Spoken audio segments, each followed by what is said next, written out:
Okay.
Gave me permission to use this song back in 1988 when I ran for the West Virginia House of Delegates.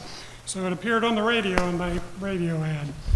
And I've sung it 100 times, a million times probably, and 100 here. So hopefully you'll find it familiar. It goes like this. People like you help people like me. Go on, go on. People like you help people like me. Go on, go on. That's all you have to remember. Old fighter, you sure took it on the chin. Where do you ever get the strength to stand? Never giving up or giving in. You know I just want to shake your hand. 'Cause you know that people like you help people like me. Go on, go on.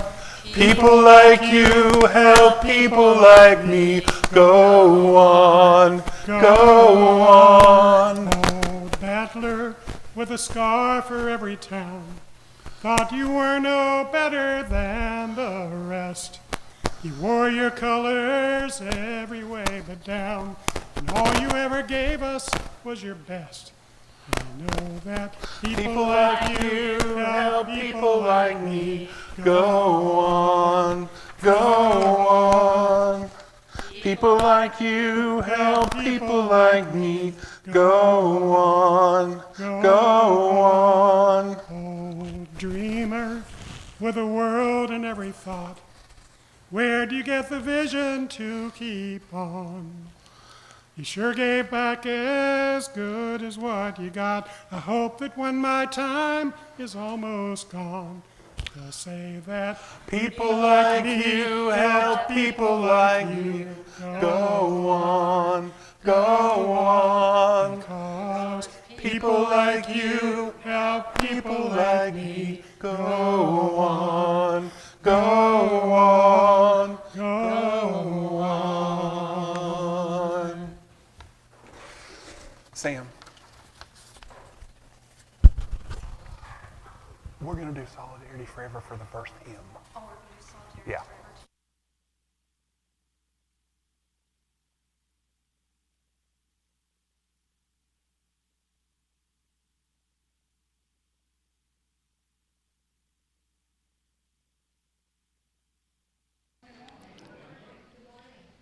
I have a reading later on by a minister who I think is probably a UU minister. The indications were there, but he didn't mention it.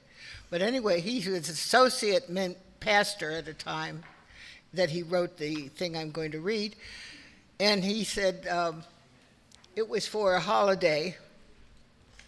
Maybe it was Labor Day, because the reading fits Labor Day. Anyway, he said that he got the job for the holiday service on Labor Day, on the holiday, because it's always a low attendance. He said he had 8 people there. Well, we beat that. Can you all hear me? My voice is a little ragged today. Oh, I shouldn't speak like this. I'll speak like this. Got it. Okay.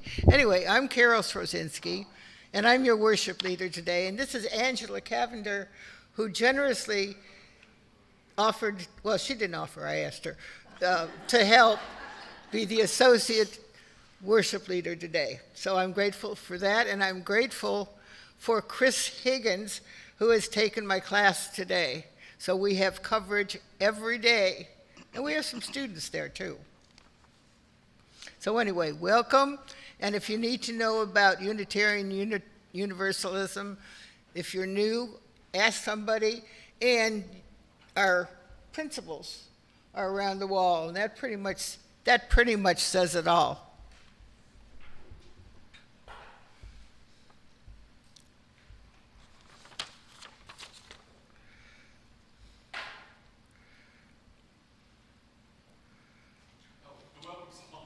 No, it's my turn. I'm looking for something on the computer. I had it at the right spot, and then I messed it up. We enter this sanctuary for kindness and comfort. May rough, worn hands and aching backs be healed. We enter this sanctuary of hope for equality. May those who labor survive to live to know justice. We enter the sanctuary of love and vocation. May our bonds of solidarity be strengthened. We enter the sanctuary of courage and friendship. May we proceed hand in hand toward freedom. That's by Megan Vassar. Now we'll have our song of welcome. Everybody join and rise as you wish and are able, and greet one another around you if you like as well. Whoever you are, we welcome you. Wherever you come from, we welcome you. Whoever you love, we welcome you. Whoever you are, we welcome you. Wherever you come from, we welcome you. Whoever you love, we welcome you. The middle one, yeah. Okay. Carol and I are going to be sharing the microphone, so announcements for today are a reminder that dinner with friends will be coming Tuesday, September the 3rd, 5 p.m. at the new Italian restaurant, Sergio's. It's a full-service Italian eatery located in the heart of Elk City, 222 Washington Street West. It's the last day for teachers in Kanawha County Schools and Putnam County Schools to receive a 15% discount. So if you are a teacher,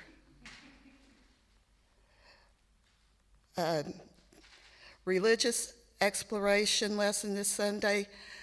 This Sunday, Chris Higgins will lead the class in examining pluralism. In part 2 of the lesson, the class will turn to the roots and shoots, birds of Charleston, and their issues. There will be a dramatic reduction in the bird, there has been a dramatic reduction in the bird population. Why and how, what can we do about it? One thing, if you have cats, keep them inside.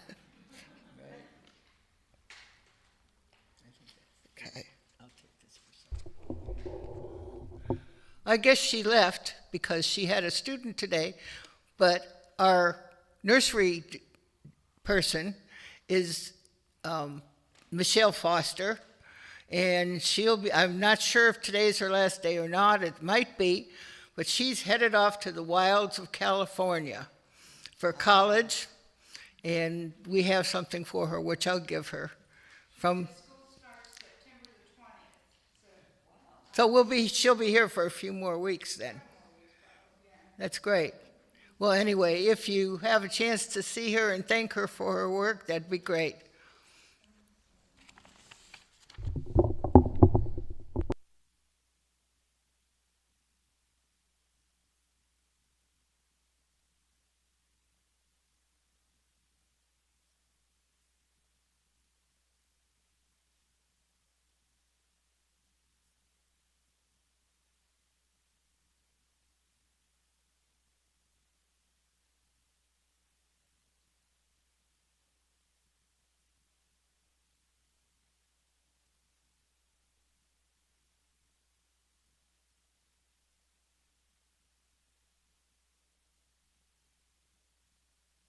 he's just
In our hands is placed a power greater than their hoarded gold, greater than the might of atoms, magnified 1,000-fold. We can bring to birth a new world from the ashes of the old, for the union makes us strong. Solidarity forever. Solidarity forever. Solidarity forever. For the union makes us strong.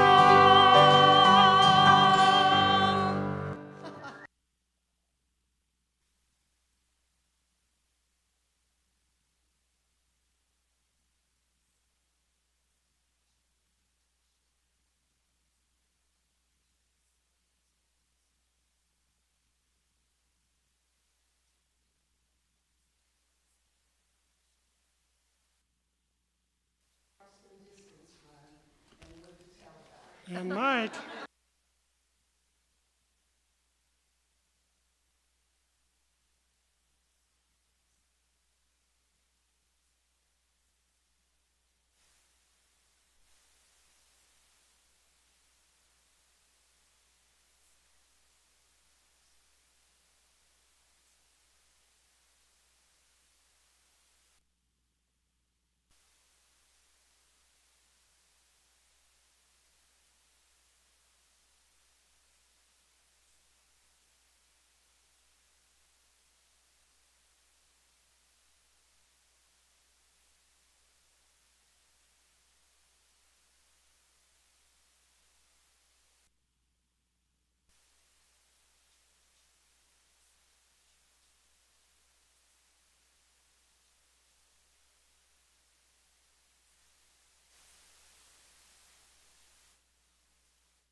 I'm going to do a song by West Virginia labor organizer and songwriter Elaine Perky, who passed away a few years ago.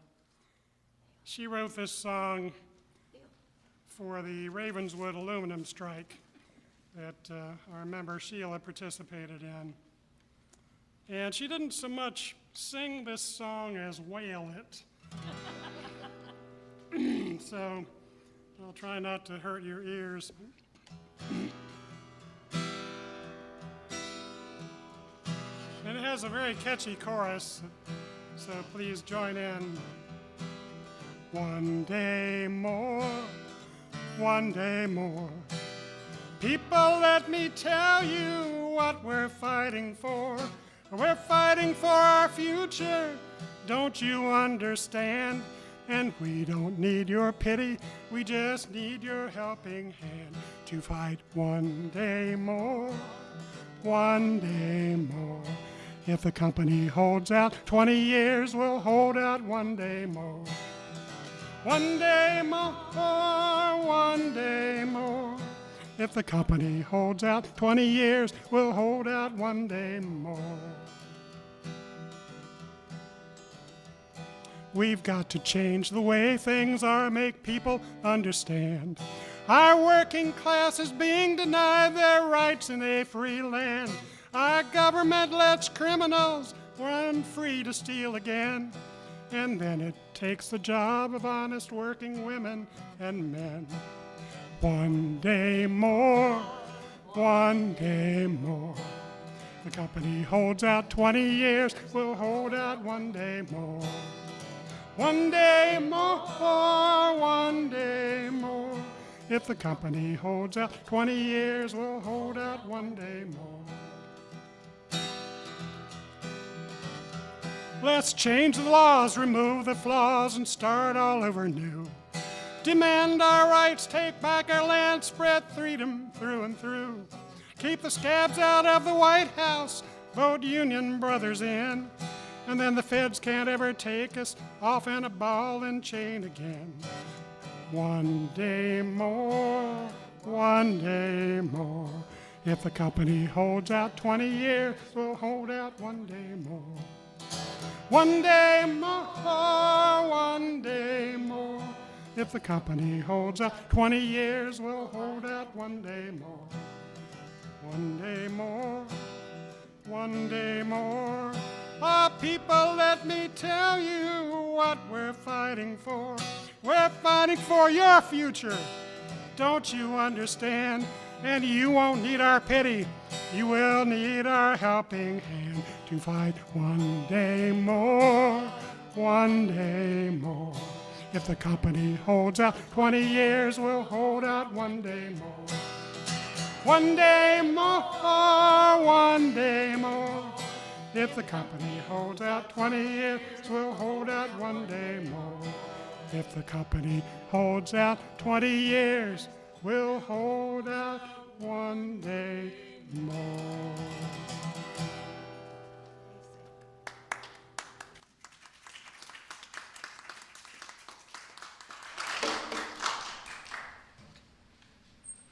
This is the meditation, which is the story.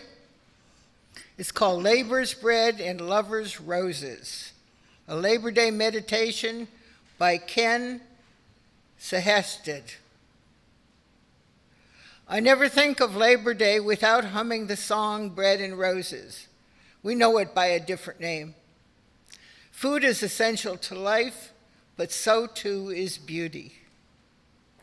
The history of the song Bread and Roses lifts in relief the struggle, sometimes deadly, of working men and women who have faced threats and armed suppression of strikers demanding living wages and humane working conditions.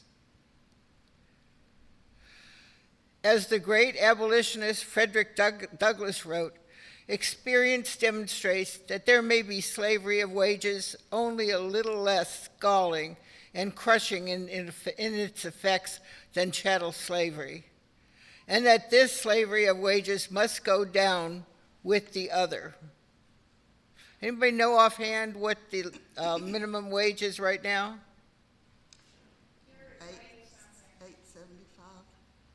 No, it's more than that. It's about 14 or, it's not?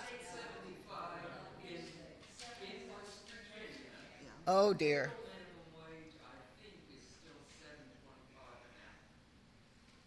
Oh, dear. What?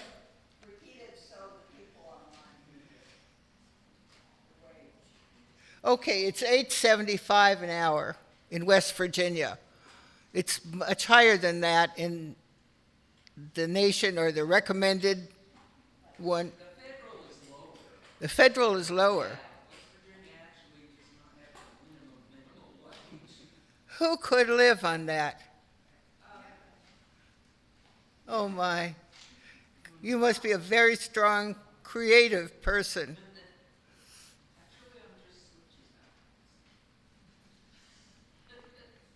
Okay, anyway, going on. The phrase bread and roses is thought to have originated in Russia, but it gained currency in the early 20th century from two women, both activists in the women's suffrage and labor organizing movements, Rose Schneiderman and Helen Todd.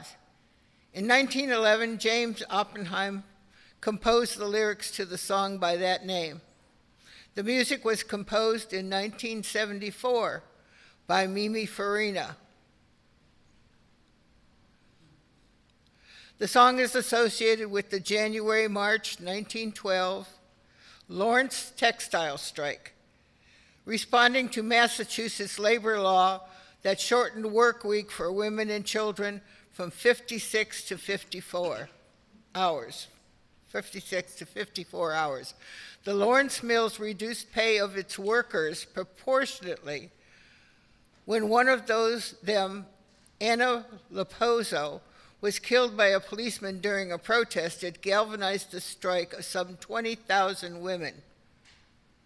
The strike is remarkable for many reasons, one of them being the fact that the Lawrence textile workforce was composed of immigrant women from more than 40 countries who rose above their cultural, ethnic, the linguistic differences to act in common defiance. And by the end of their strike, 275,000 textile workers throughout the state were granted higher wages and better working conditions.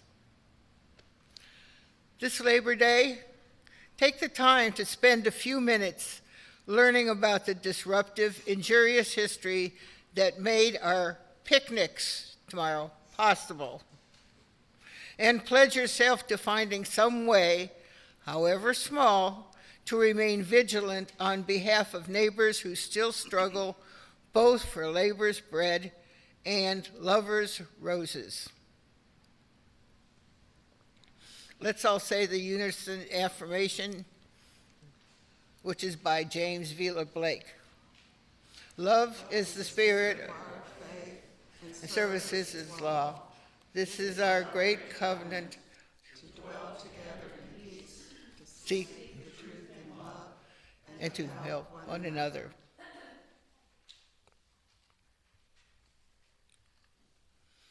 Well, it's time for my message. There's a lot of issues having to do with workers today in this country. But I didn't want to have a service that's a downer today. And I think we probably are aware of them. I'm concerned about, getting rid of the education department federally. I'm concerned about the minimum wage. I mean, who could live? Maybe that's why our restaurants don't have enough employees. Maybe they just can't live on it. I don't know. But anyway, I'll tell you a little bit about my work experience. My first experience was when I was in elementary school. It wasn't a real job, but it was a job my dad gave for us. There was 4 of us, and he decided we had to learn about capitalism because we lived in a capital economic society. Capitalism economic society. Anyway, my grandparents had a farm, which is another story. And it was a wonderful place, and I loved it. It was wonderful to me. All the kids didn't love it, but I loved it. And he decided we were going to go in the raspberry business. So we planted our raspberry plants the year before or whenever, so they could, in time, so they could mature for us. And we went out in the July. We went out to the farm, the hot July weather, and we picked our strawberries, raspberries, and put them in those little, I don't know if you remember, square boxes that they used to come in. And it was hot, and it was miserable picking the strawberries. And the birds, the bees loved me, and by the way, I'm allergic to bees. And I had frizzy hair at the time, so it was, just all over. And the bees thought I was a flower, so they would get caught in my hair from time to time. But anyway, we picked our strawberries. We picked our strawberries, and there's, I don't know if you know Cleveland, but there's a Route 42 that goes into Cleveland, and that was very close to my grandmother's farm. And we went up, there's always places where you could sell and buy fruits and vegetables right off the farm. So we took our haul, and we went to the booths to sell them. We didn't sell them. We sold them to the person who owned the stand, and we made our money. I don't know why we didn't do it the next year, but we didn't do it the next year. Maybe we didn't make any money on it, or maybe my mother said it was just too miserable for our poor, delicate kids to go and pick in the hot summer. But anyway, that's what I learned about capitalism, sort of. And then the next job I had when I was 12 years old. Now, that's kind of young to have a job. And it's paid. The raspberries, I don't think I got much out of that. But I was babysitting a kid who was in elementary school, but she was like a fourth grader, third grader. I was only 12. And I had no control left over her at all. And that's why I got fired a couple weeks later when Mom came home, and something was awry. I don't remember what. But when I was 16, I lived on the west side of Cleveland, and the main drag that goes through the west side is Lorraine Avenue. And I started at West 117th and went all the way out, walked, and went to every store and asked them for a job, which my mother thought was really remarkable. I just thought it was something I had to do. And anyway, I ended up with a job at Woolworths where I got 16 cents an hour. I mean, prices were different then. But I liked that job. That was a fun job because it was like a mini department store. And we had a soda fountain, the old-fashioned kind where you sit down and you get milkshakes and you eat them there and stuff like that. And after a while, they taught me how to make the stuff for the soda fountain, so I got to work there. They also had a candy counter where they had good candy, little chocolate things and all kinds. It was a pretty big thing. And, some of the candy disappeared from time to time. It was easy to go by and just pick up a piece. Sorry about that. You're learning my sins, one of my sins. I like chocolate candy. I wasn't the only one. But anyway, I did not get fired from that job. And after that, I worked in the playgrounds in Cleveland. And that was pretty exciting because, Cleveland's a big town. And we had a lot of Olympians from Cleveland. And usually they either went into regular teaching or they worked in the recreation department. So we got to meet some of the Olympians. There was some guy who was very famous, but I don't remember his name at the moment, so that was cool. I had a bunch of other jobs through college. I was a teacher. My first job was a teacher, and that's what I trained for, and I love teaching. I taught at the biggest high school, most populous high school in the state of Ohio. I was trying to remember the name. I think it was John Adams, but it was named after some president. And my job, and I was 21 years old, was to keep, this is a big school, so all the kids had to go outside during lunchtime. And they couldn't come in until it was a certain time. My job was to keep this horde of young people outside until the bell rang. That was a pretty stupid job to give me. I'm a tall person, but there's no way anybody could keep those kids out if they wanted to come in. But I taught art. I had some brilliant students. I had one who I think about often. His name was Jerry.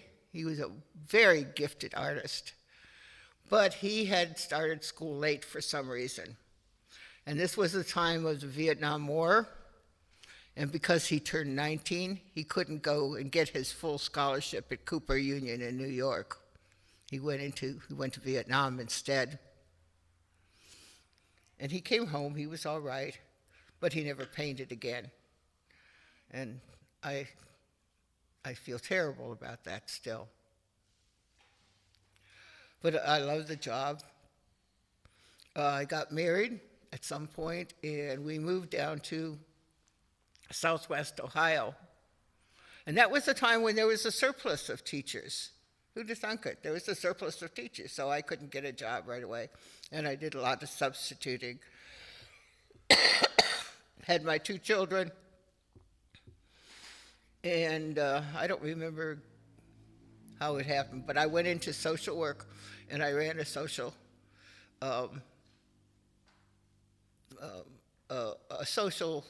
a place like, what's the one you have here? Covenant House, thank you. It was like that. And we had a clinic, and we had all kinds of other programs. It was a job I really liked. I lasted at that about 2 years, because I had the boss from hell. I mean, she was beautiful, beautiful black woman, brilliant, but she had some problems, and she had a friend, a young man, who she put in my our place. I don't even remember the name of it. She put it in our place, and he was supposed to do publicity for me, for the agency, and I can do publicity, so we had to cut our budget, of course.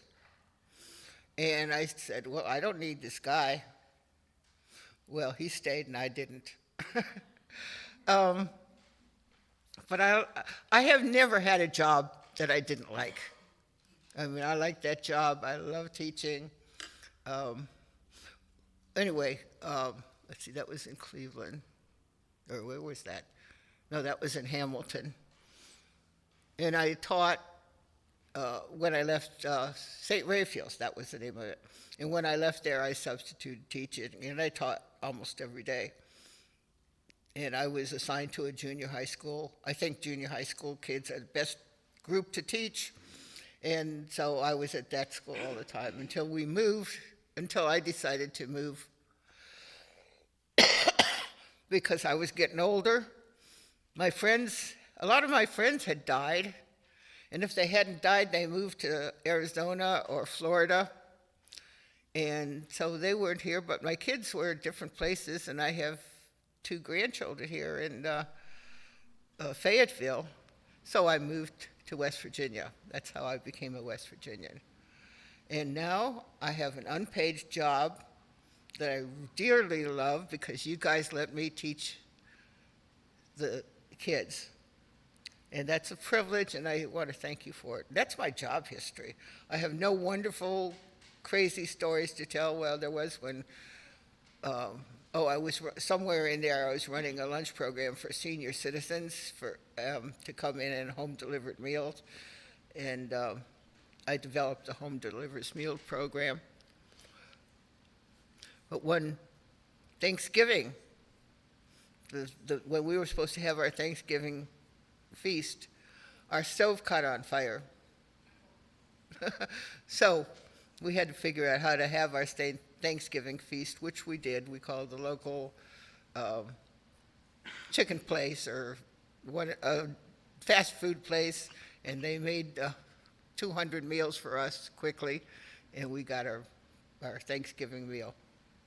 So that's it. And I don't have a message for you today, except there are things that, a lot of things, like there is everywhere in the labor movement, and try and pay attention to them. So let me get this computer back on.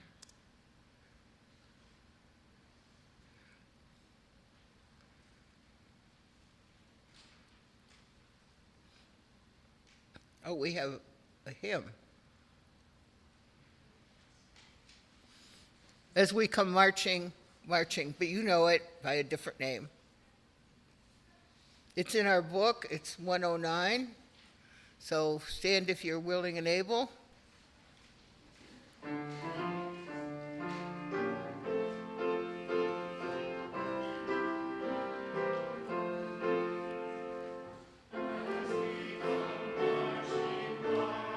In the beauty of the day, 1,000,000 darkened kitchens, 1,000 workshops gray, are touched with all the radiance, what a sudden sun discloses, for the people hear us singing bread and roses, bread and roses. As we come marching, marching, we battle for men, for they are women's children, and we mother them again. Our life shall not be sweated, from birth until life closes, our stars as well as bodies. Give us bread and give us roses. As we come marching, marching, unnumbered women dead, go crying through our singing their ancient song of bread. Small art and love and beauty, their drudging spirits new. Yes, it is bread we fight for, but we fight for roses too. As we come marching, marching, we bring the greater days, the rising of the women, means the rising of the race. No more the drudge and idler, tend the toil where one reposes, but a sharing of life's glories, bread and roses, bread and roses. I love it when we have dancing at church. I mean, I really do. Michelle was here, but she's left probably. If you have a chance to talk to her, tell her how much we appreciated her work. So we have a responsive Okay, I can't believe I did that. Yesterday I forgot a couple things and I added them late at night, and one of them was Angela's, who called me. She's the only one who called me and said, I have something I'd like to talk about my work. And I have forgotten it twice today. I have not forgotten it, Angie. I just am bad with following directions. That was on my kindergarten report card. So, Angie. So I told Carol I would talk about my experience as a nurse. And fresh out of nursing school, and I went to nursing school with Becky, I took a job at West Virginia University Hospital, which is now Ruby Memorial, while Mike attended WVU on a GI Bill. I also worked for the Monongalia Public Health Department, and I'd have to say as a nurse, I've loved all my jobs. They've varied a lot. When we moved back to Charleston, I took a job with Kanawha County Schools. It was a school for physically handicapped students. They were actually segregated from the regular population at that time. I had kids with feeding tubes, ileostomies, colostomies, tracheostomies. I don't know if those sound familiar to you, but some of you will recognize them. It was serious stuff. And when Capitol High opened, I asked for that position because those kids were going to go to Capitol as well. Call me crazy, but I love teenagers, and no one else wanted the job, so I got it, yeah. But I looked at my position at Capitol as it was a community, and I was part of it. And so you didn't just work 7 to 3. You went to football games, basketball games, wrestling matches, like Sarah and Travis go to support, and Austin go to support Oliver. You went to band and chorus performances like the Chocobardis to support their kids, Jalen, Jenna, and Jackson. And luckily at Capitol we had a theater program, so I attended all those as well. I chaperoned football state championships, and that was something. A bunch of football players. Got to make sure they went to bed, not out. Yeah. And at Capitol, we had club days, so I taught yoga to students. I taught CPR, and I'm glad to say that one of my students actually saved a life. I had a co-ed Scout high adventure group, so we went hiking and caving and skiing and rock climbing and kayaking, all those fun things. But my day job, when kids would come to the clinic first thing in the morning, I'd ask 2 questions. Have you had something to eat? If it was no, I go get them something to eat. And how did you sleep last night? And that gave you a pretty good look into what their day was going to be like. So I took care of kids at Capitol, but Capitol High also took care of me. When our house burned down, they had a shower for us. When I had cancer, the principal, John Clendenin, he called me and he said, whatever you need, he says, we're here for you. So I never thought of my time there as a job. I always thought of it as a blessing.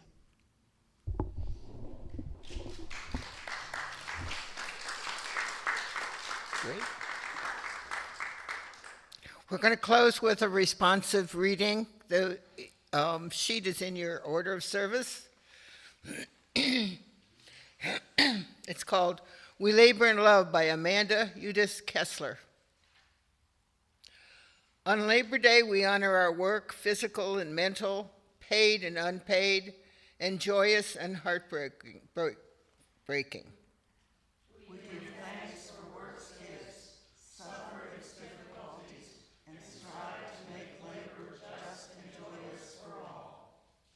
Our work can build our society, provide for our material needs, and give our life meaning. Our work can damage our society and the planet, fail to sustain our material needs, and be meaningless.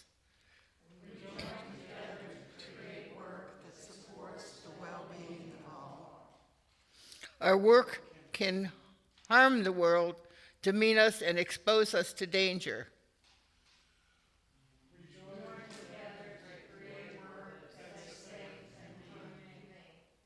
Our work can fill our days with accomplishments and our lives with stories.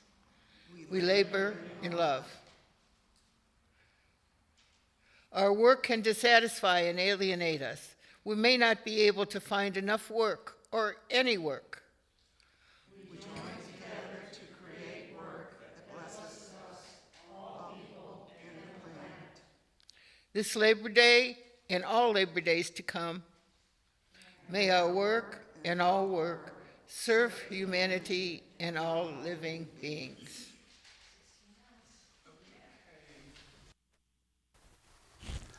So let's sing our recessional and then the postlude. There's just an error in the bulletin. So we don't have chimes. Yes, if you would please. Lyrics first. We miss Gene. I think I take him for granted. I'm going to have to tell him so that we miss him.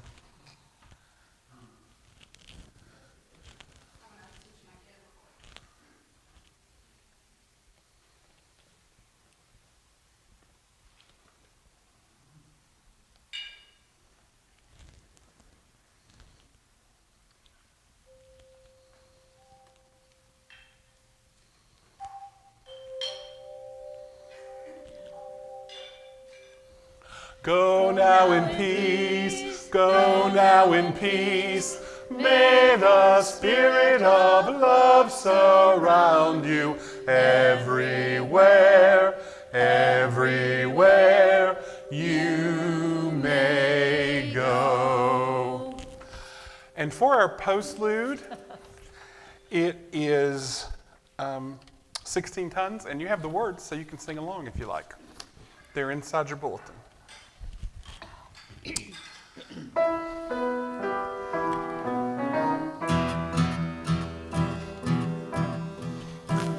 Say a man is made out of mud, a poor man's made out of muscle and blood, Muscle and blood and skin and bones, a mind that's weak and a back that's strong. You load 16 tons, what do you get? Another day older and deeper in debt.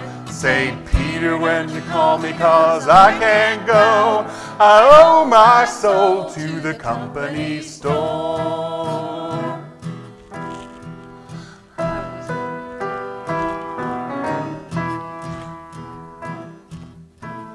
I was born one morning when the sun didn't shine.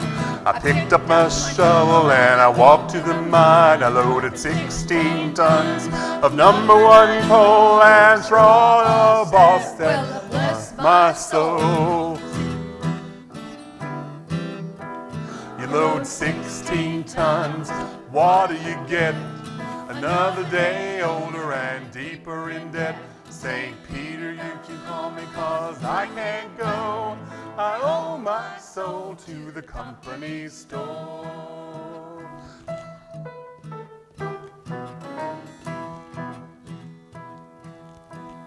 I was born one morning when it was drizzling rain. Fighting and trouble are my middle name. I was raised in the country crying all my line. Let no high-toned woman make me walk the line. You load 16 tons, what do you get? Another day older and deeper in debt. St. Peter, don't you call me, 'cause I can't go. I owe my soul to the company store.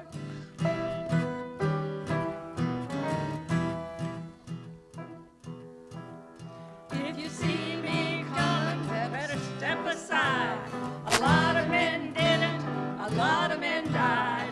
One fist of iron, the other of steel. If the right one don't get you, then the left one will. You load 16 tons, what do you get? Another day older and deeper in debt. St. Peter, don't you call because I can't go. I owe my soul to the company store.